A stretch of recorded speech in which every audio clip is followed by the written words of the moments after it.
अस्सलाम वालेकुम। Lecture 72 start करते हैं जी, कैफ 1 FAR 1 का।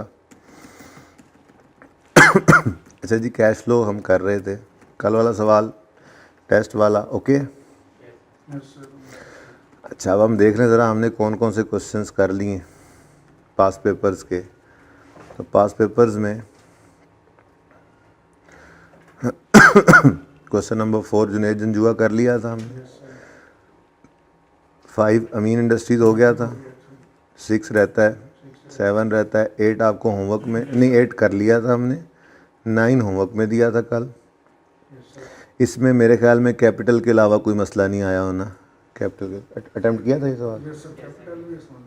हाँ, कैपिटल में मसला आया था भाई? अच्छा, इसको इस डिस्कशन को फिर रखते हैं ट्यूसडे की क्लास पे। इसको लिख के रख लो अपने पास, ठीक है ना? हर लेक्चर के स्टार्ट में लिखते रहना। और इसलिए कह रहा हूँ कि कुछ बच्चों को मसला आता है, तो ये ना हो कि हम इसको कहें बस ठीक है जाने दो और फिर सिंपल इंट्रो वाला कंसेप्ट था उसमें। क्या कॉन्सेप्ट था वैसे? बिलिंग आ रही, कैश आ रहा है ऊपर। हाँ, लेकिन मसला सिर्फ ये था कि पार्टनर्स के कैपिटल अकाउंट के अंदर आपने प्रॉफिट को नहीं ऐड करना था। उसकी वजह ये है, मैं बता देता हूँ थोड़ा सा। बेसिकली ना, हम जो सवाल में किया गया होता है उसी को रीडू कर रहे होते हैं ना, ठीक है?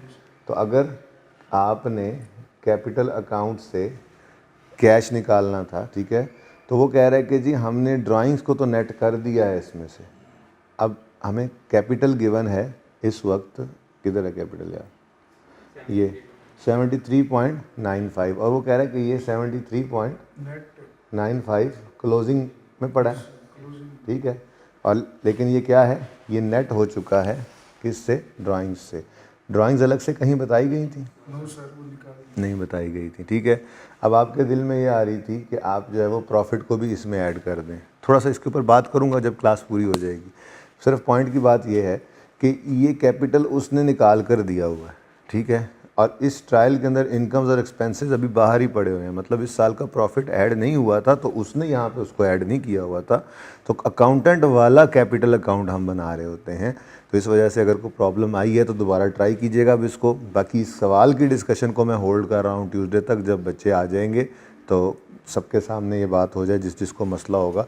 लेकिन अटैम्प्ट लाजमी करना है, ये होमवर्क के अंदर कैरी फॉरवर्ड होता रहेगा, इंपॉर्टेंट क्वेश्चन है ये, ठीक है? अच्छा, 10 हमने कर लिया था, बोलो। XYZ limited. 11 क्वालिटी इंटरप्राइज हो गया था। 12 लियाकत इंडस्ट्रीज हो गया था। 13 नादिर हो गया था।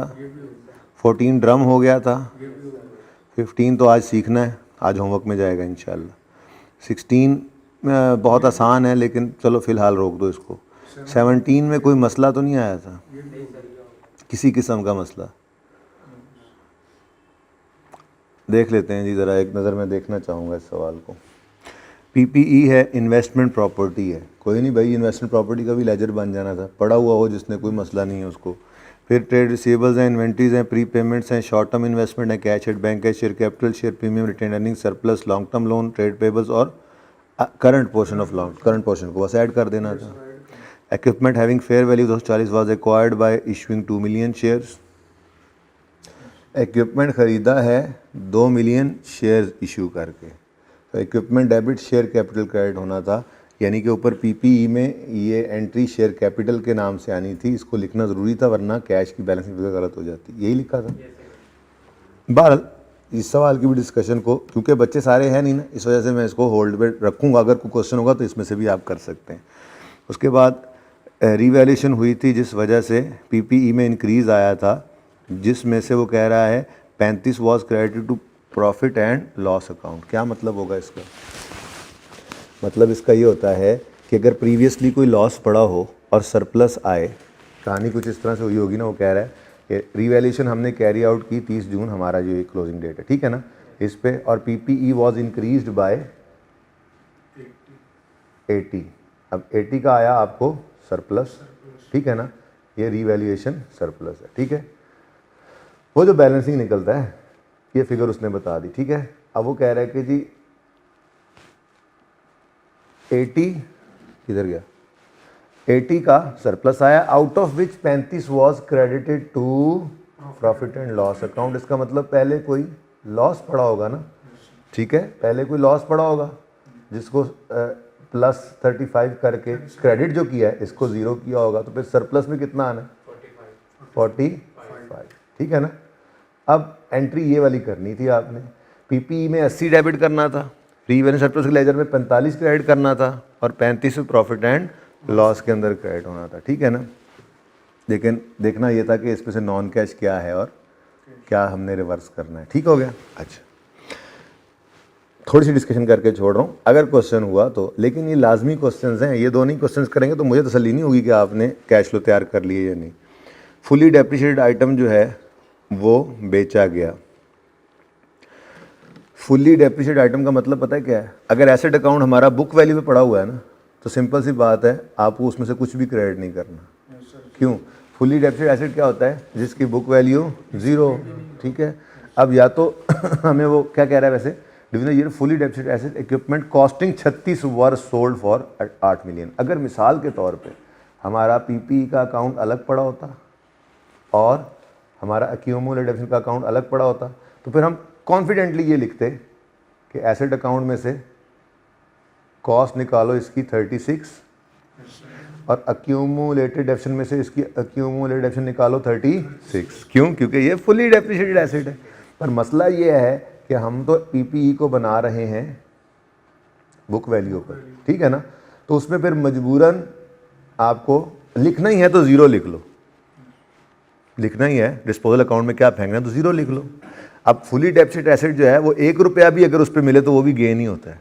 तो अगर फुली डेप्रिशिएटेड एसेट जो है वो 8 मिलियन का बिका है, तो हमारा डिस्पोजल अकाउंट जो बन रहा होगा, मैं ज़बरदस्ती उठाकर इसमें 0 भी ले आया पीपीई से, आपको समझाने के लिए।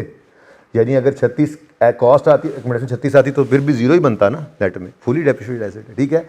वो कह रहा है जी वो बिक गया है कितने का, 8 मिलियन का, तो ये तो सारे का सारा ही गेन है। मैंने कैश 1 मिनट लिख दिया, ठीक हो गया। लेकिन साथ ही उसने कहा कि जो 8 मिलियन का बिका है, out of which 3 is still, तो फिर कैश 5 और बाकी क्या है पेएबल, ओ सॉरी रिसीवेबल। अच्छा, अब उसने पेएबल लिखा होता तो लिख गया आउटस्टैंडिंग। अच्छा, अब रिसीवेबल फॉर एसेट है लेकिन बैलेंस शीट के फेस पे कहीं नज़र नहीं आ रहा, तो फिर कहाँ पड़ा होगा, pre payments and other receivables में पड़ा होगा, तो फिर वो सही नहीं है, उसमें हमें इसको एडजस्ट करना पड़ेगा। ये एडजस्टमेंट भी तकरीबन चौथे 5वें सवाल में अब आ रही है, ठीक है। बहरहाल ये भी इतनी मुश्किल एडजस्टमेंट नहीं थी। नेक्स्ट, डेप्रिसिएशन दे दी उसने, यहाँ पर लिख लोगे आप पीपी के अकाउंट के अंदर सीधा। इन्वेस्टमेंट प्रॉपर्टी एक्वायर की थी 180 की, टीएल अप्लाइज कॉस्ट मॉडल, ठीक है जी। इसका मतलब इन्वेस्टमेंट प्रॉपर्टी में से भी डेप्रिसिएशन निकलनी है अगर कॉस्ट मॉडल पे है तो, ठीक है ना। अच्छा, वो एक ये है कि इन्वेस्टमेंट प्रॉपर्टी जो है वो 120 से 290 पे पहुंच गई है, ऐसा ही है, यानी बढ़ गई है, ठीक है। और वो कह रहा है कि इन्वेस्टमेंट प्रॉपर्टी को हमने एक्वायर किया था 180 पे। अब पता नहीं क्यों बता रहा है, कहीं पे उसने कोई डेप्रिसिएशन रेट वगैरह दिया था, कोई लाइफ वगैरह दी थी इसको, नहीं दी हुई। Investment property was acquired for 180 और इन्वेस्टमेंट प्रॉपर्टी ओपनिंग में नज़र आ रही है 120, तो भाई इसने ना एडिशन दिया है इस साल का खुद, जो कैश आउटफ्लो होता है। Investment property was acquired for 180, और यार बना ही दो, ये लो। लेकिन ये सवाल अब करना है, इतनी देर मैंने लगाई है इस पर, मैं पूरा सवाल करवाने के भी तैयार हूँ, कोई मसला हो तो। वैसे आप दोनों ने किया था ये सवाल, सारा ही सही हो गया था सर, वो ऊपर वाला नहीं समझा, ये 2 मिलियन शेयर वाली बात। अच्छा चलो वो कर लेते हैं। अच्छा, ब्रॉड डाउन कितना लिखा हुआ है जी, 120। कैरी डाउन कितना लिखा हुआ है, 290। और वो कह रहा है an investment property was bought purchase for 180, तो फिर ये कितना हो गया 300, इधर कितना आएगा 10 गालिबन, तो ये क्या होगा डेप्रिसिएशन। क्यों? क्योंकि कॉस्ट मॉडल पे चल रहा है काम, ठीक है ना। Next, financial charges for the year amounted to 45 and interest expense दे रहा है ये, ठीक है। Trade and the payables include financial charges of, ऊपर ट्रेड पेबल को उठाओगे, उसमें से माइनस करोगे, इसको लेजर बना लोगे, ठीक है। ओपनिंग क्लोजिंग आ गया, एक्सपेंस आ गया, कैश की फिगर आ जाएगी, चलो अल्लाह खैर चल। फिर short term investments amounting to 35 million are readily convertible to cash, और 19 में ये 20 थी, तो इसका मतलब बाकी की फिर रेडीली कन्वर्टेबल नहीं होगी। बात समझ रहे हो थोड़ा सा? ठीक है, ये थोड़ी सी इसके अंदर बात थी इस तरह से। शॉर्ट टर्म इन्वेस्टमेंट ये 48, इसके बारे में क्या कहता है जी?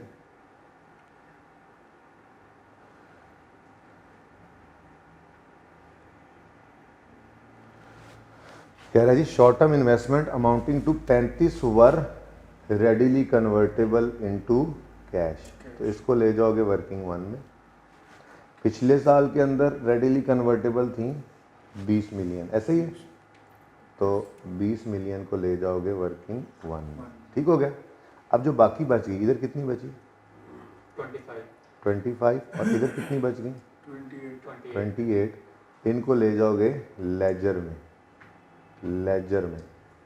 ठीक है, ये लेजर कौन सा होगा? ये इन्वेस्टमेंट इनकम का लेजर होगा भाई। इन्वेस्टमेंट इनकम का लेजर बनाओगे, क्योंकि ये रेडीली कन्वर्टेबल नहीं है। हमने तो कहा था कैश और तकरीबन कैश जैसी चीज़ें जो बिल्कुल रेडीली कन्वर्टेबल होती हैं, तो उसको हम कैश इन कैश इक्विवेलेंट में लिखते हैं।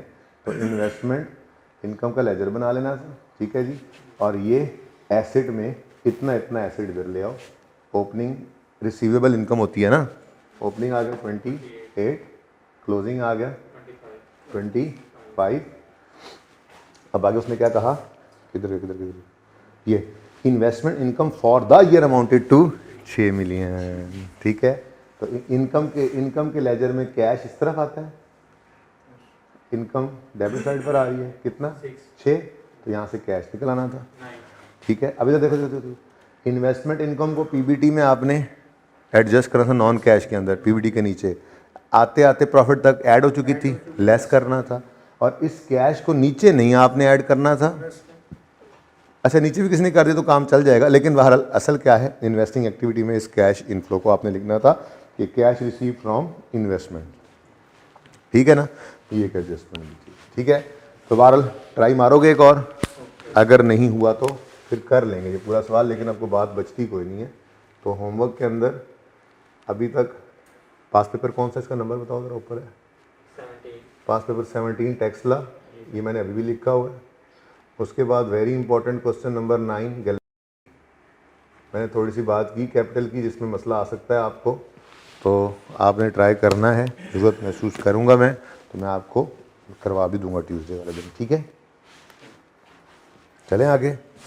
अच्छा, अब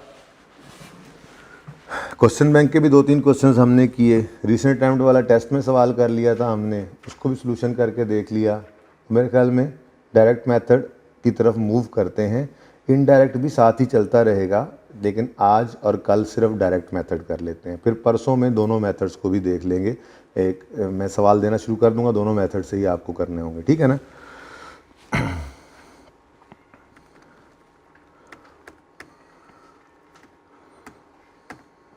आज छोटी सी क्लास करेंगे जी, आपको पता है आज स्पोर्ट्स डे है। ये जुनेद जंजुआ वाला क्वेश्चन है, इसी को ही करेंगे आज। ठीक है, और इसको मैं इसलिए सबसे पहले करवा रहा हूँ क्योंकि बाकी सवाल मैं इसमें कोई नहीं करवाऊँगा, जितना फ़र्क है सिर्फ वो करवाऊँगा। बात समझ रहे? जुनेद जंजुआ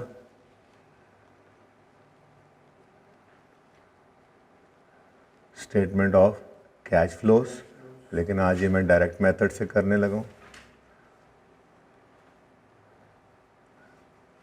इसका मतलब जो पहले कर रहे थे वो इनडायरेक्ट मेथड था। फॉर द ईयर एंड वगैरह लिख लेना आप, 31 दिसंबर 10।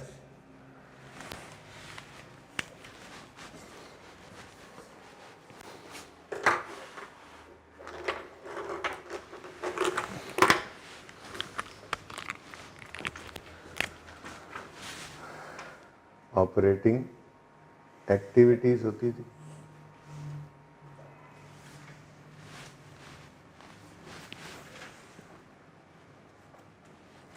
Investing activities,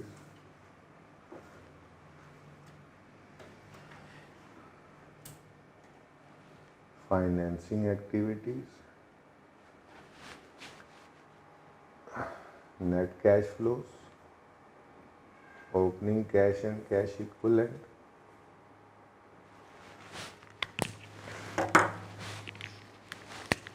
is equal to closing cash and cash equivalent.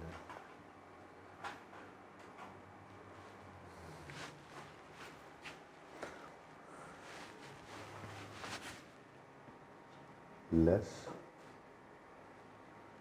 interest paid, less tax paid, less dividend paid.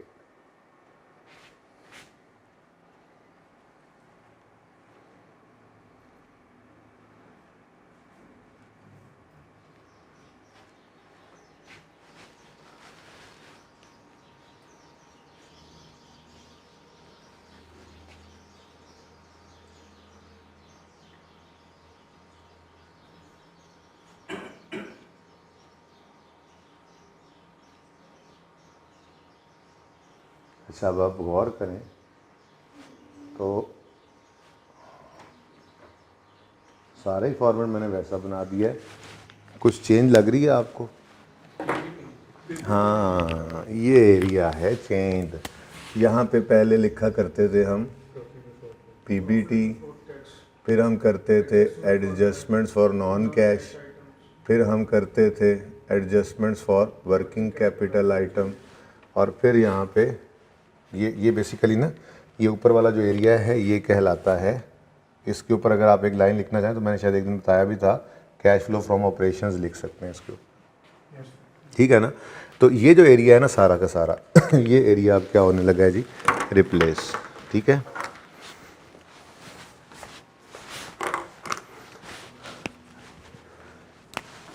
ये सारे एरिया में वो पीबीटी एडजस्टमेंट्स ये सब नहीं आएगा।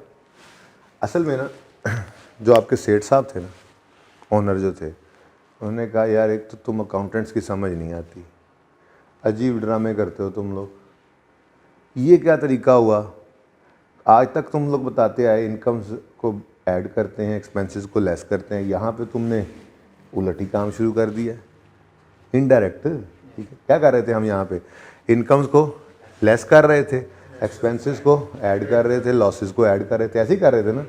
फिर उसने कहा चलो वो, उसके बाद फिर अजीब पता नहीं वर्किंग कैपिटल चेंजेस, ये पता नहीं तुमने क्या जुगाड़ लगाया हो यहाँ पे, ये माइनस प्लस, मुझे तो कुछ समझ नहीं आ रही, ये क्या बदतमीज़ी है। मुझे ऐसी बातों की समझ नहीं आ रही, मुझे सादा साफ डायरेक्ट अल्फाज के अंदर समझाओ कि इस पूरे साल के अंदर मुझे कस्टमर्स से कितना कैश रिसीव हुआ है, इस पूरे साल में मैंने सप्लायर्स को कितना कैश पे किया है, और इस साल में टोटल मेरे बिजनेस के एक्सपेंसेस के लिए कितना कैश पे हुआ। ये बदतमीज़ी बंद करो, मुझे डायरेक्ट बताओ, साफ सुथरे अल्फाज में। देखो देखो इसके आगे ना सब कुछ वैसे ही डायरेक्ट था, ये सब कुछ आम आदमी को समझ आता है आसानी से। क्या, interest paid, tax paid, dividend paid, cash आया on sale of disposal, cash गया on purchase of fix asset, cash आया on issue of new fresh capital, cash pay हुआ ऑन लोन पेमेंट, ये सब समझ आती थी बातें। यही मसला था जो 2-3 दिन हमें भी समझ नहीं आ रहा था, हमें भी 2-3 दिन इस पे लगे थे समझने में, ठीक है। लेकिन मुश्किल काम मैंने पहले इसलिए करवा दिया, पहले डायरेक्ट मेथड नहीं करवाया था, ठीक है ना। भाई अकाउंटेंट ने, उसने आपके ओनर ने क्या कहा, सेठ साहब ने क्या कहा, यार ये नहीं, यार डायरेक्ट बताओ, सादा 3 बातें बता दो मुझे, ठीक है। आपके सामने आ गई। अब हम क्या करें, तो अपने उसूलों वाले सफ़े पे जाएं और हेडिंग बनाएं, डायरेक्ट मेथड, ऊपर वाली हेडिंग बना लें, अगर नहीं तो नया सफ़ा ओपन कर लें, लिख लें उसके ऊपर cash flow from direct method, उधर जाने मैं यहाँ पे मिटा ही रहा हूँ, cash flow from direct method. अब इसके अंदर जी आप एक उसूल लिखें।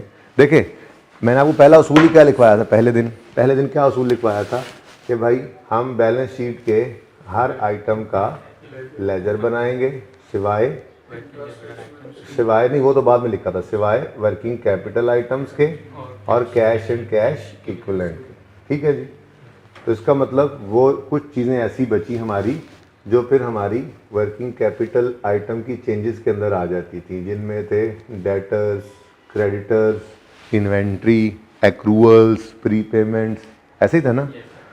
आज पता क्या करना है, सिर्फ इतना सही फ़र्क है कि आज हमने जिन चीज़ों को पहले वर्किंग कैपिटल आइटम्स में लेते थे ना, यहाँ पर ये यहाँ पे क्या लेते थे हम, वर्किंग कैपिटल आइटम्स, बल्कि ऊपर ही लिख देता हूँ एक बार, एडजस्टमेंट्स फॉर वर्किंग कैपिटल वाला पोर्शन था ना ये, इसमें जो डेटर्स, क्रेडिटर्स, इन्वेंट्री, एक्रूअल्स, प्रीपेमेंट्स आते थे, ठीक है ना।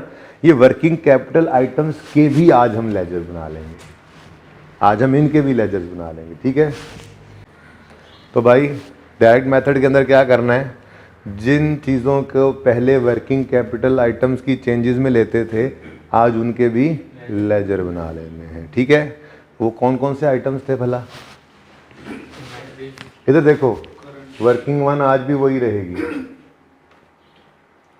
Cash and cash equivalent, closing, opening. उसके बाद देखो तरतीब से चलना, कैश आया वर्किंग वन में आ गया, short term investment I working one में आ गई, शॉर्ट टर्म लोन आए वर्किंग वन में माइनस, बैंक ओडी आया वर्किंग वन में माइनस, शेयर कैपिटल आया लेजर, रिटेन अर्निंग्स आई लेजर, फिक्स एसेट्स आए लेजर, ठीक है, लॉन्ग टर्म लोन आए लेजर। सही है। और बचता क्या था, डेटर्स आ गए, ले आओ भाई वर्किंग कैपिटल में। आज वर्किंग कैपिटल में नहीं ले आएंगे, आज इसका भी लेजर बना लेंगे, डेटर अकाउंट। फिर क्या आते थे, क्रेडिटर्स, कहां ले जाओ, वर्किंग कैपिटल में ना भाई ना, आज इनका भी लेजर बना लो।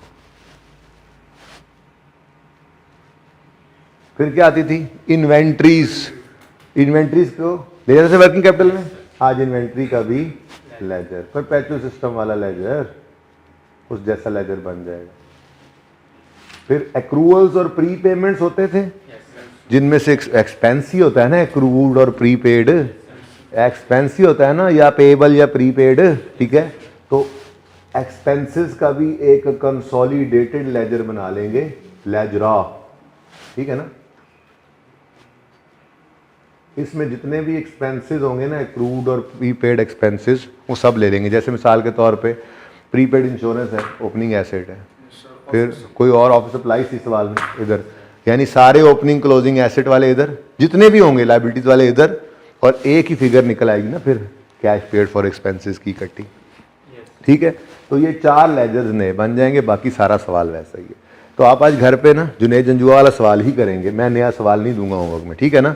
फिर कल मैं कोई और एक सवाल खुद करवाऊंगा, उसके बाद फिर आपका आज सीधा हो जाएगा, फिर चल सो चल। ठीक है ना। लेकिन हाँ नहीं, एक सवाल ये, एक दो छोटे छोटे सवाल दूंगा प्रैक्टिस क्वेश्चन के, जो दोनों मेथड से करने की रिक्वायरमेंट होगी। तो पहले आप पुराने मेथड से करेंगे, फिर नए से करेंगे, सिर्फ simple simple questions.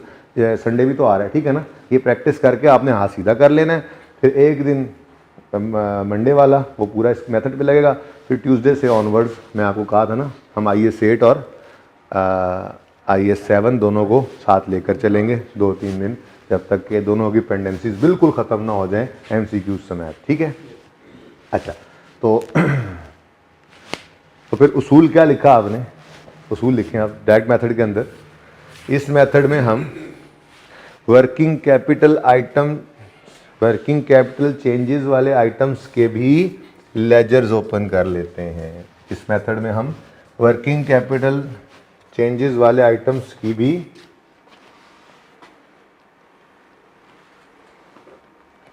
Ledgers open कर लेते हैं।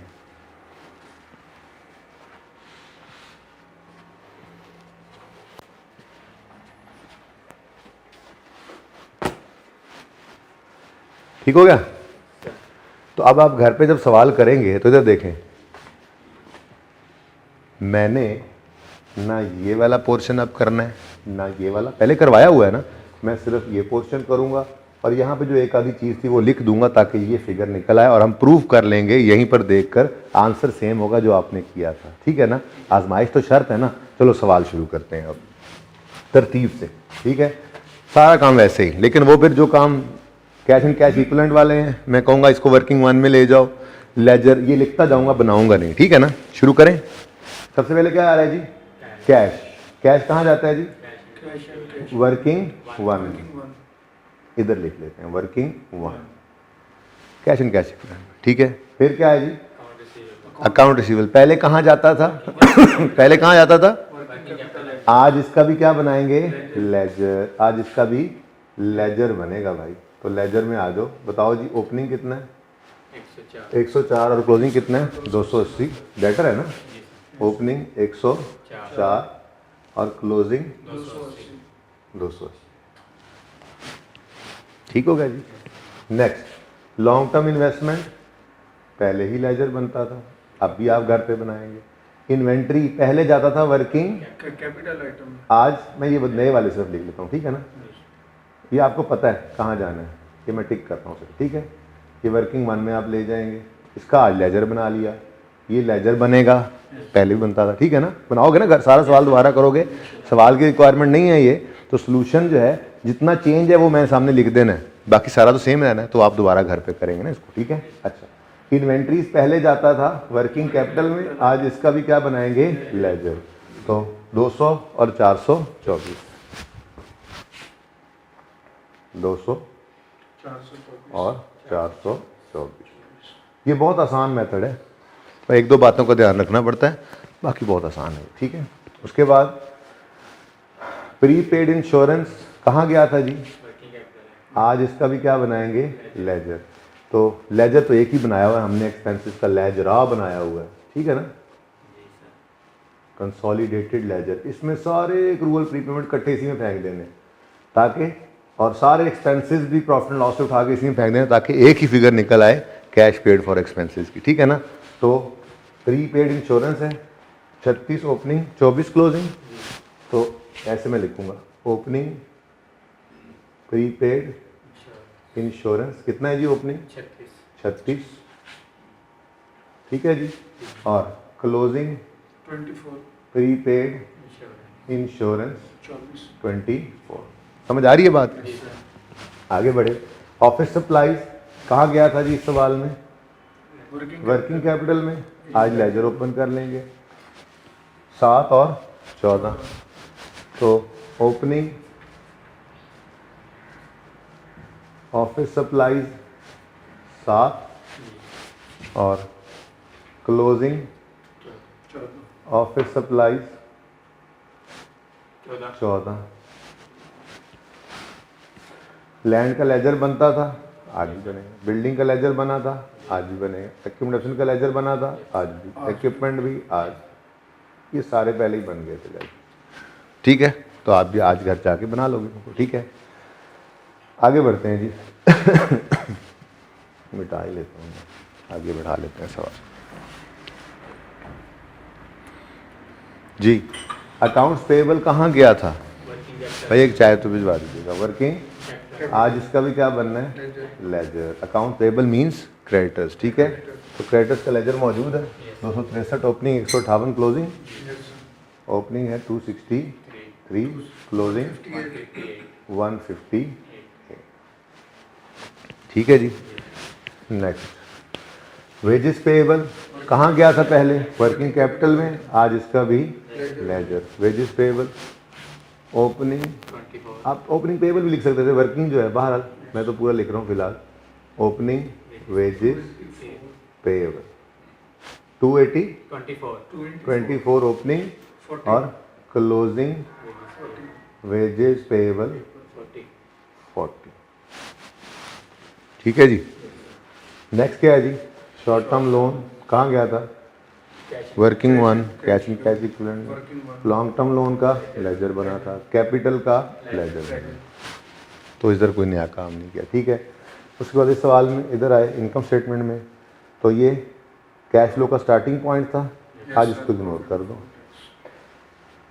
Loss on disposal of, gain on disposal of long term investment है, sorry loss on disposal of equipment है, gain on disposal of long term investment है, gain on sale of land है। ये तीनों disposal accounts बने थे, वहाँ गए थे, आज भी वैसे ही जा रहे होंगे, ठीक है। उसके बाद डेप्रीसिएशन एक्सपेंस है, इसकी थोड़ी सी डिस्कशन करनी है, लेकिन फ़िलहाल कोई मसला नहीं है, अभी ये अलग पड़ा है।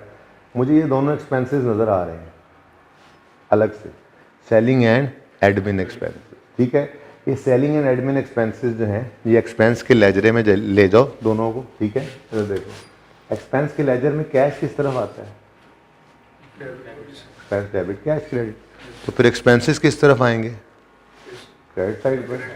कौन कौन से हैं जी, सेलिंग एक्सपेंस है कितने, 634 और एडमिन एक्सपेंसेस। ये थोड़ी सी डिस्कशन है वो बाद में करूँगा, फिलहाल सवाल ऐसे कर लें जैसे आसान है, फिर थोड़ा मुश्किल करूँगा। कितना जी, 1338, ये दोनों एक्सपेंसेस भी आ गए, ठीक है जी। उसके बाद ये क्या है जी, कॉस्ट ऑफ सेल कहाँ जाएगा, इन्वेंट्री के लेजर में। भूल रहे हो आप, इन्वेंट्री का लेजर बनता था तो एंट्री होती थी cost of sale debit inventory credit, तो परचेज होना इन्वेंट्री का डेबिट साइड पे नजर आता था और cost of sale credit side पे नजर आता था। कितने बोलो, 6199, ठीक है। उसके ऊपर क्या नजर आ रहा है जी, सेल, ठीक है जी। ये सेल कहाँ जाएगी, लगे बंदो डेटर के लेजर में। सवाल खामोश हो तो हमेशा हम क्रेडिट सेल्स ही अज्यूम करेंगे ना, क्रेडिट ट्रांजैक्शन अज्यूम करते हैं। तो कितनी सेल्स है, 9280 डेटर डेबिट सेल क्रेडिट की बात समझ आ गई, हजम हुआ कुछ। अब सिर्फ डेप्रिसिएशन को मैंने छोड़ दिया है, उसको उठाया ही नहीं पूरे सवाल के अंदर, इग्नोर कर दिया क्योंकि नॉन कैश चीज़ है, ठीक है जी। उसके बाद भाई सवाल ख़त्म है। नीचे आपको पता है लोन की रिलेटेड एडजस्टमेंट है, मैंने आपको करवाई हुई है। लॉन्ग टर्म इन्वेस्टमेंट का डिस्पोजल है, मैंने आपको करवाया हुआ है। डेप्रिसिएशन एक्सपेंस जो है वो इस एडजस्टमेंट में बताया था, उसने इतना है, वो भी करवा दिया था। बस आखिरी एडजस्टमेंट जो है ड्राइंग्स अमाउंटेड टू 568, ये सिर्फ वहाँ पर मुझे लिखवा दो 568। ऐसे ही किया था ना, ना पहला सवाल था उसमें इंटरेस्ट पेड आया था हमारे सवाल में, ना ही टैक्स पेड आया था, ठीक है, ओके। तो सवाल का डाटा मैंने सारा उठा लिया है क्योंकि बाकी एडजस्टमेंट्स मैंने डिस्कस की हुई हैं, जो चीज़ चेंज हुई है सिर्फ वो बता दिया आपको, ठीक है। अब ये डेटर का लेजर है, इसके अंदर 4 नॉर्मल चीज़ें कौन कौन सी होती हैं। नॉर्मल देखो, bad debt is an abnormality, even discount allowed expense is an abnormality, Contra entry is an abnormality. जो कुछ भी आप सोच सकते हैं ना डेटर के अकाउंट के अंदर एबनॉर्मेलिटी ही है, सिवाय इन 4 चीज़ों के। ये 4 ओपनिंग, सेल्स, कैश, क्लोजिंग, ये 4 नॉर्मल चीज़ें हैं। कोई एबनॉर्मेलिटी हो तो सवाल बताता है, वरना नॉर्मली ये 4 चीज़ें हैं। अगर इसके अलावा कोई भी चीज़ होगी तो सवाल खुद बताएगा। बैड डेट रिटर्न ऑफ है जी, सवाल बताएगा, बात समझ रहे हो। डिस्काउंट अलाउड एक्सपेंस, सवाल बताएगा। कॉन्ट्रा एंट्री है जी, क्रेडिट डेबिट डेटर क्रेडिट, सवाल बताएगा, बात समझ रहे हो। तो नॉर्मल 4 चीज़ें डेटर के लेजर में कौन कौन सी होती हैं, ओपनिंग, सेल, कैश, क्लोजिंग, ठीक है ना। अब जब इस डेटर को हम देखते हैं तो ये डेटर का लेजर बैलेंस नहीं हो रहा, तो बैलेंस करो तो किस तरह बैलेंस नजर आ रही है, क्रेडिट साइड में कितनी 9104, तो फिर ये क्या है, ये कैश है, बैलेंसिंग फिगर कैश आ गई। सिर्फ क्रेडिट सेल्स है ना हमारे सवाल के अंदर, तो फिर ये कैश रिसीव फ्रॉम कस्टमर्स आ गया। वर्किंग नंबर 2 कह लूँ इसको मैं, आप जब सवाल अब कर रहे होंगे तो इसको 2 जो नंबर भी देंगे बस वही कर लेना, अब मेरे सामने है ही यही, ठीक है ना। वर्किंग मंथ क्योंकि मैं इसको दे बैठूँ, ठीक है। तो 2 3 4 वर्किंग मंथ तो पेट है ना, फिक्स है, ठीक है, ओके। वो अगली क्लास में अच्छा जी, ठीक हो गया जी। तो ये कैश रिसीव फ्रॉम कस्टमर कितना आ गया, 9104। 1000 में कर रहे हैं सवाल। ये इनफ्लो होता है आउटफ्लो होता है, इनफ्लो है भाई, रिसीव हुआ है कैश, ठीक है। चलो यहाँ तक को मसला नहीं। आगे आए तो क्रेडिटर का लेजर है। अच्छा, क्रेडिटर के लेजर में 4 नॉर्मल चीज़ें कौन कौन सी होती हैं? ओपनिंग, परचेजेस, कैश पेड और क्लोजिंग। यानी कि इस लेजर में तो आपको 2 मिसिंग फिगर्स लग रही हैं, नज़र आ रही हैं, इसलिए ये तो बैलेंसिंग फिगर नहीं दे रहा। आगे चलते हैं। इन्वेंट्री के लेजर में क्या आया करता था? ओपनिंग आता है, परचेजेस आती हैं, कॉस्ट ऑफ सेल्स आती हैं और क्लोजिंग आता है। परपेचुअल सिस्टम रिवाइज भी करवाया था थोड़ा सा, करेक्शन वगैरह से पहले आपको थोड़ा सा करवाया था, ठीक है। इंट्रो वालों को तो बहुत तफसील से करवाया। तो उसके अंदर आपको याद होगा, आपको बताया था कि परपेचुअल सिस्टम के अंदर इन्वेंट्री का लेजर बनता है। ये उस जैसा ही बना रहे हैं हम, ये नहीं कि उन्होंने परपेचुअल सिस्टम फॉलो किया, पक्की बात है। हमने इन्वेंट्री का लेजर बना लें तो उस तरह की काउंटिंग कर रहे हैं आप। तो परपेचुअल सिस्टम में आपको समझाया जाता है, बताया जाता है कि इन्वेंट्री का लेजर बनेगा। इन्वेंट्री का लेजर जो बनता है वो अपनी डेबिट साइड पे चीज़ों का आना रिकॉर्ड करता है, कॉस्ट ऑफ परचेज, और क्रेडिट साइड पे अपनी चीज़ों का जाना रिकॉर्ड करता है, यानी कॉस्ट ऑफ सेल। तो परचेजेस की एंट्री जो पीरियोडिक सिस्टम में जो एंट्री हुआ करती थी, परचेजेस डेबिट, मिसाल के तौर पे उधार पे खरीदा, परचेजेस डेबिट, क्रेडिटर क्रेडिट, यही एंट्री परपेचुअल सिस्टम में क्या हो जाती है? Inventory debit, creditor credit. ठीक है, ऐसे ही है ना। तो बस यहाँ पर क्या आएगा? यहाँ पे सवाल खामोश है, तो ये creditor inventory debit creditors credit, यही होगा ना चौथा बैलेंसिंग है। क्योंकि आपको जी इन्वेंट्री का नॉर्मल लॉस है, अज्यूम कर लें। मैंने कहा क्रेडिट साइड पे आता है, पहली बात तो ये है। दूसरी बात ये कि सवाल ने बताया नहीं आपको, सर कैश परचेज भी तो हो सकती है। तो भाई बात ये है कि अगर सवाल खामोश है तो फिर क्रेडिट परचेज अज्यूम करेंगे जब क्रेडिटर्स नज़र भी आ रहे हैं। तो अब नॉर्मेलिटी सवाल खुद बताएगा, नॉर्मल 4 चीज़ें यही हैं: ओपनिंग, परचेज, कैश पेड और क्लोजिंग। ठीक है, तो सॉरी वो तो क्रेडिटर का था, और इन्वेंट्री का opening, purchases, cost of sales और क्लोजिंग। ठीक है जी। हाँ भाई, बैलेंसिंग फिगर फिर क्रेडिटर्स की आ रही है, बोलो। 6423। लेकिन ये इन्वेंट्री खरीदी है, ये कैश नहीं पे किया। ये फिगर यहाँ से उठ के यहाँ पे आएगी 6423, और परचेज को लिख के काटना है आपने, और यहाँ पे इन्वेंट्री लिख लेना, ताकि आपकी इन्वेंट्री वो एंट्री भी खराब ना हो, परचेजेस डेबिट क्रेडिटर क्रेडिट वाली। ठीक है ना। तो ये इन्वेंट्री के अकाउंट से आया है, वर्किंग नंबर 4 से। ठीक है जी। अब बताओ ये बैलेंस हो रहा है। अब इसका चौथा बैलेंसिंग फिगर नॉर्मल इसी तरफ आएगा, cash 6528, cash paid to suppliers निकल आया जी हमारे पास वर्किंग नंबर 3 में 6528। और ये कैश इनफ्लो है या आउटफ्लो है? आउटफ्लो है, नेगेटिव।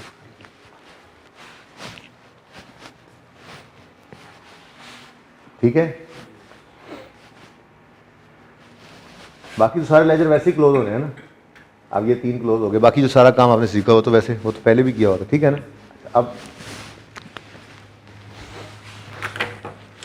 अब रह गया एक लेजर एक्सपेंसेस का। तो सारे लेजर को बैलेंस करके देखें, बैलेंस की फिगर यही आ रही है कैश वाली साइड पे। चेक कर लें, ये साइड हैवी नज़र आ रही है ना, तो इधर जो बैलेंस आना है वो कैश ही होना है। फिर बाकी सारी बातें तो सवाल ने बता दी थी, हमने लिख ली हैं। 1961 ये क्या है जी? Cash paid for expenses, working number 1961 minus के साथ। चल अच्छा भाई, आप इधर देखो, टोटल करो। ये पॉजिटिव है, ये दोनों नेगेटिव हैं, और ये 568 एक है, इसको भी माइनस करो और आंसर बता दो मुझे। 47 पॉजिटिव 47।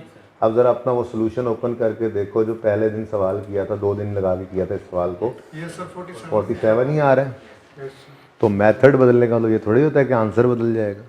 ठीक है, तो इस मेथड में हमने क्या किया भाई, हम जिन आइटम्स को, कि एक तो ये पीबीटी से लेके ये वर्किंग कैपिटल एडजस्टमेंट तक जो अजीबोगरीब तरीका था ना, ये नहीं हम कर रहे, डायरेक्ट बातें बता रहे हैं। 3 बातें बतानी है: कैश फ्रॉम कस्टमर्स कितना आया, कैश टू सप्लायर कितना पे किया, कैश एक्सपेंसेस के लिए पूरे साल में कितना पे किया। बस ये 3 चीज़ें आ गई। वो लंबे चौड़े कामों के अलावा, ठीक है ना। तो दोनों ही मेथड्स स्टैंडर्ड के अंदर अलाउड हैं, दोनों तरह से ही कैश फ्लो बना सकते हैं हम, ठीक है। हाँ, लेकिन एक चीज़ तो समझ में आती है कि ये वाला मेथड सिर्फ तब यूज़ हो सकता है जब आपकी डिटेल्स इनकम स्टेटमेंट गिवन हो। कई सवाल हमने देखे जिसके अंदर सिर्फ प्रॉफिट की फिगर कभी कभी तो प्रॉफिट की फिगर भी नहीं दी होती थी, हम रिटेन अर्निंग से निकाल के सवाल कर रहे होते थे, ठीक है ना। तो इनडायरेक्ट मेथड में सिर्फ प्रॉफिट चाहिए, बाकी काम हम कर लेते हैं। लेकिन डायरेक्ट मेथड अगर हो तो उसे सेल भी चाहिए, फिर कॉस्ट ऑफ सेल भी चाहिए, ठीक है ना, फिर एक्सपेंसेस भी चाहिए अलग अलग।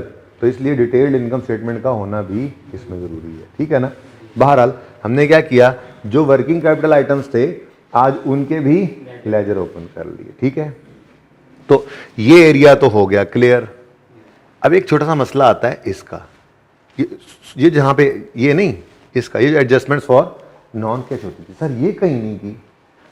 तो इधर देखो, हमने ये फिगर तो उठाई नहीं आज कि जिस तक आते आते ये गेन्स ऐड होकर ये एक्सपेंस लेस हो गया था, सही हो गया ना। तो इनसे तो जान इसलिए छूट गई, ओके। उसके बाद हमारी डेप्रिसिएशन भी अलग पड़ी हुई थी, जस्ट इग्नोर कर दिया और काम चल गया। यहां तक समझ आ गया। तो अब मैं सवाल को बदल रहा हूं, ठीक है ना। मिसाल के तौर पे सवाल के अंदर इस तरह से अलग अलग एक्सपेंसेस गिवन ना होते, ठीक है, और सवाल में ये तीनों चीज़ों की बजाय, ठीक है, यही एक लफ्ज़ लिखा होता, ऑपरेटिंग एक्सपेंसेस कितने हैं जी, 2212। अब इधर देखना ज़रा मतलब ये अलग अलग तो आ नहीं सकते थे, ठीक है ना। हमने एक फिगर उठानी थी, मैंने सवाल थोड़ा बदला है, सवाल हो गया ख़त्म, ठीक है। अब जरा बदल रहा हूँ इसको, ठीक है ना। यहाँ पे हम लिखते ऑपरेटिंग एक्सपेंसेस और लिखते कितना जी, 2212। ज़रा देखना सारे तवज्जो से, 2212। और कैश बैलेंस नहीं निकालो, ज़रा निकालो, कैसे हो यार, चेक तो करो।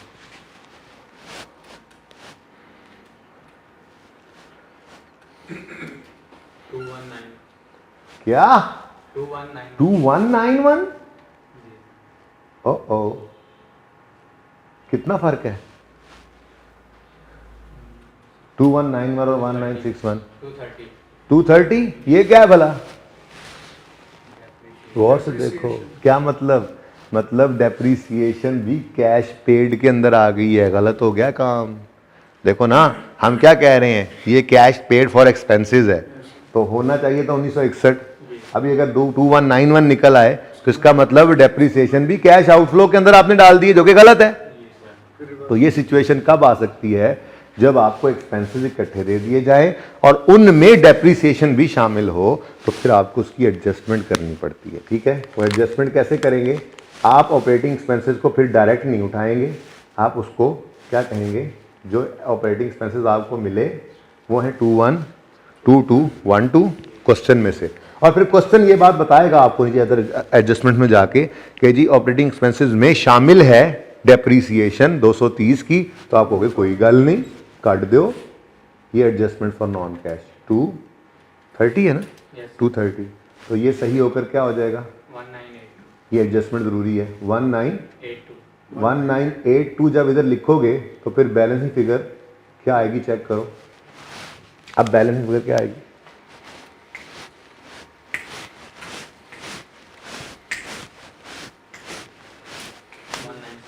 सही हो गया, आ गया ना सही अब, ठीक है। अच्छा, मतलब ये हुआ कि अगर देखो ना, यहां पे तो हमारा काम क्यों चल गया था, डेप्शन अलग पड़ी थी, हमने उठाई सिर्फ एक्सपेंस लिए, ये शामिल ही नहीं होने दिया। लेकिन सवाल ऐसे थोड़ा ही आएगा आपको पर्चे में, सवाल तो ऐसे आएगा, ऑपरेटिंग एक्सपेंसेस दे देगा 2212 और अदर इंफॉर्मेशन में बताएगा, या लेजर से आपके डेप्शन या एसेट के लेजर से डेप्शन निकल आएगी। तो आप कहोगे हैं डेप्शन तो आ रही है, नजर नहीं आ रही, मतलब एक्सपेंसेस में छुपी पड़ी है, तो क्या कर दो, उसको माइनस करो, यानी हमें ये क्या करना पड़ा, एडजस्ट। ये बात समझ आ गई, सही है। अच्छा, ऐसे ही ऑपरेटिंग एक्सपेंसेस में ही कहीं वो कभी लॉस ऑन डिस्पोजल डाल दे, सवाल बता दे कि लॉस ऑन डिस्पोजल पड़ा है, ये क्या है, नॉन कैश है, तो क्या करोगे, माइनस। ऑपरेटिंग एक्सपेंसेस में ही कहीं वो इम्पेयरमेंट लॉस डाल दे, इम्पेयरमेंट लॉस की एंट्री क्या होती थी? Impairment loss debit cash credit नहीं, वो भी नॉन कैश है, पड़ा होगा तो माइनस करोगे, यानी नॉन कैश की एडजस्टमेंट आपको खुद ही करनी पड़ती है, सारे माइनस करने पड़ेंगे। ठीक है, यहाँ तक कोई मसला तो नहीं है? ठीक है, ये मैक्सिमम मुश्किल बात इस मेथड की यही है, मैक्सिमम मुश्किल बात ये वाली। हाँ, एक छोटी सी बात और भी हो सकती है, वो ये है कि डेप्रिसिएशन 230 है मिसाल के तौर पे, और सवाल वाला कहता है कि ये 230 में से कुछ डेप्रिसिएशन जो है वो ऑपरेटिंग एक्सपेंस में पड़ी है, कुछ कॉस्ट ऑफ सेल में पड़ी है, क्योंकि भाई प्लांट जो फैक्ट्री में लगा होता है उसकी डेप्शन तो कॉस्ट ऑफ सेल को जाती है ना, और एडमिन सेलिंग की डेप्शन ऑपरेटिंग एक्सपेंसेस में आई पड़ी होती है। तो अगर ऐसा हो सकता है तो फिर जैसे यहाँ एडजस्टमेंट की है वैसे ही कॉस्ट ऑफ सेल की एडजस्टमेंट भी आपको यहाँ पर करनी पड़ सकती है। ठीक है जी, तो आप कॉस्ट ऑफ सेल्स लोगे एज पर क्वेश्चन, माइनस कर दोगे इसमें से भी नॉन कैश आइटम्स को। ठीक है ना, तो जो फिगर आएगी वो फिगर यहाँ पर आप ले जाओगे। ठीक है ना, इस सवाल में तो थी नहीं इसलिए मैंने सिर्फ लिख दिया, और सही है, ये मैक्सिमम मुश्किल बात है, यहाँ तक कोई मसला तो नहीं है, क्लियर है बिल्कुल? करोगे ये सवाल घर पे? एक छोटी सी बात और है, वो भी ऐड कर लो, फिर बस कल क्लास खत्म करते हैं। यहाँ पे हमने क्या लिखा है जी? Cash received from customers. यहाँ पे क्या आ रहा है जी? डेटर्स, जिसका मतलब क्या है, ये सिर्फ कौन सी सेल्स हमने ली हुई हैं? Credit sales. अब अगर सवाल में कैश सेल्स भी आ जाएं वो बता दे तो क्या करेंगे? यहाँ पे तो क्रेडिट सेल्स लिखी होती हैं, तो फिर आपको cash receive from cash sales अलग से लिखना पड़ेगा कि नहीं?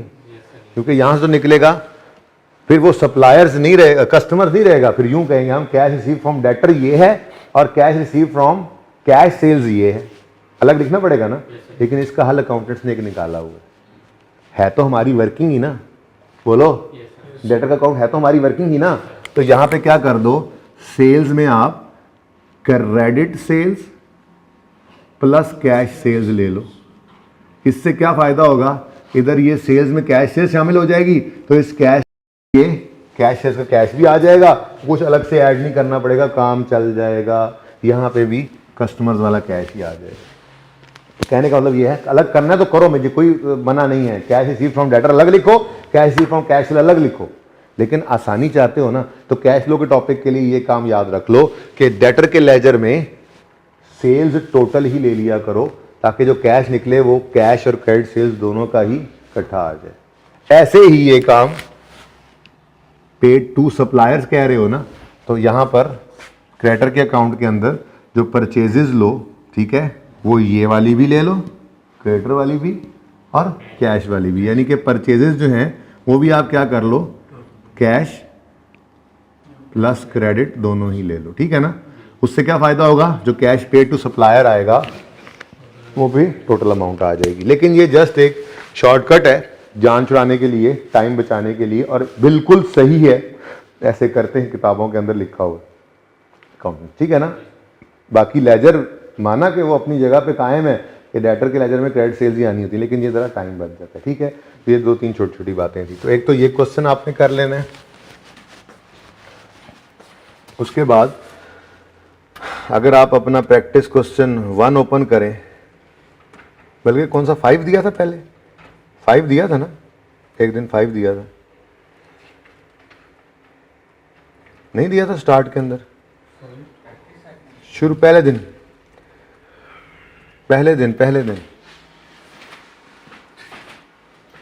पहले या दूसरे दिन, जब मैंने कैश फ्लो पूरी कर ली थी, दूसरे दिन जाके कैश फ्लो का सवाल हमने 2 दिन में किया था ना पहला। तो जब कैश फ्लो पूरी हुई थी तो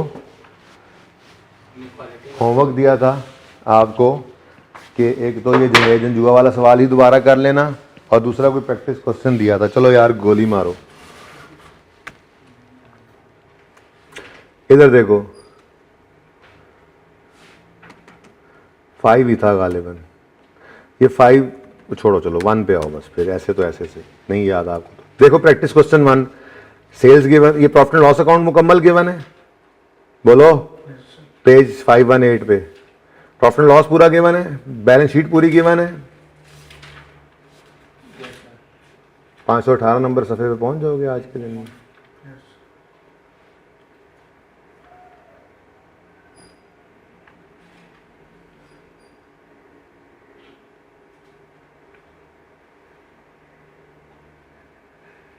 ठीक है, पढ़ लूँ। अच्छा जी, इनकम स्टेटमेंट गिवन है, बैलेंस शीट गिवन है, देखो, और या इधर देख ले भाई, या किताब पे निकाल ले, दोनों काम, ना इधर देख रहे ना किताब पे ढूंढ रहे तो मिल ही ना तुझे। चल ठीक है, अब बस सही है। अब ये देखो, रिक्वायरमेंट चेक करो, prepare cash flow statement using indirect method और cash flow using direct method. अच्छा यार ये बहुत आसान है, 5 पे ही आओ, कम से कम 5 तो हो, एक दो एडजस्टमेंट तो हो, डेप्शन निकल रही है, रेजल वैल्यू गिवन है। ये क्वेश्चन नंबर 5 है आपके सामने, इसमें भी इनकम स्टेटमेंट गिवन है, बैलेंस शीट गिवन है, 2-3 एडजस्टमेंट्स गिवन है छोटी छोटी, और रिक्वायरमेंट चेक करो, कैश फ्लो स्टेटमेंट बनाओ यूजिंग इनडायरेक्ट मेथड, और फिर वो जो पुराना काम है, फिर कैश फ्लो स्टेटमेंट बनाओ यूजिंग डायरेक्ट मेथड, लेकिन क्या करो, सिर्फ ऑपरेटिंग एक्टिविटीज बना दो, क्योंकि फर्क ही सिर्फ वही होता है, ठीक है ना। तो ये क्वेश्चन भी आपने एडिशनली करना है, जुनेद जंजुआ कर लेना, और ये 5 कर लेना, और 6 भी कर लेना। 6 की रिक्वायरमेंट भी चेक करो, 6 की रिक्वायरमेंट भी चेक करो। अच्छा रहने दो, सवाल खामोश है तो कौन सा मेथड लगाया करेंगे, जो हम पहले से सीख रहे हैं, जिस पे ज़्यादा टाइम लगाया है वही लगाएंगे, ठीक है, ये याद रखना। ओके, तो होमवर्क के अंदर, क्योंकि ये सवाल मुझे याद आ गया, पढ़े थे, इसलिए मैं फ़िलहाल वो और अगला क्वेश्चन ऐड नहीं कर रहा। थर्ड क्या है, आप पास पेपर 4 है ना, जुनेद जंजुआ, जुनेद जंजुआ, ये यूजिंग डायरेक्ट मेथड भी आपने करना है दोबारा, इसलिए बहुत ज़्यादा काम हो जाएगा ना। वैसे तो संडे है, लेकिन फिर भी 4 सवाल तो ऑलरेडी हो गए हैं। और प्रैक्टिस सेट नंबर 5, ठीक है जी, इसको भी आपने पूरा ही करना है, इसके अंदर दोनों रिक्वायरमेंट्स ही हैं, ठीक है ना। तो भैया आज के लिए इतना ही, ज़िंदगी रही तो कल मुलाकात होगी, अल्लाह हाफिज़।